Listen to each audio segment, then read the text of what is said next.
મિત્રો, આપ જોઈ રહ્યા છો NN ન્યૂઝ. હું છું એન્કર અર્પિતા પટેલ. હવે જોઈએ અગત્યના સમાચાર. અમદાવાદના મુખ્ય આરોપી મહેશ દેસાઈને ઝડપી પાડવામાં આવ્યો છે. સુરત શહેર પોલીસ કમિશનર અનુપમસિંહ ગેહલોતે સાયબર ફ્રોડ અને આર્થિક નુકસાન પહોંચાડતા ગુનેગારો સામે કડક કાર્યવાહી કરવા સૂચના આપી હતી. સુરત શહેર એસઓજીની ટીમે અઠવા પોલીસ સ્ટેશનમાં નોંધાયેલા ગુનામાં સંડોવાયેલા 13 આરોપીઓની ધરપકડ કરી હતી. જોકે મુખ્ય આરોપી મહેશ દેસાઈ પોલીસ પકડથી દૂર હતો.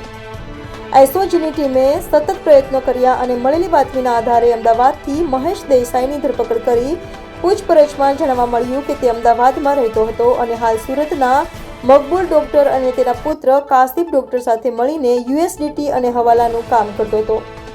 પોલીસે આરોપીને કોર્ટમાં રજૂ કરી આગળની તપાસ હાથ ધરી છે. NN news Ahmedabad. દર્શક મિત્રો, NN ન્યૂઝને લાઇક, શેર, સબસ્ક્રાઇબ કરો, બેલ આઇકન પ્રેસ કરો જેથી આપને નોટિફિકેશન્સ મળતી રહે.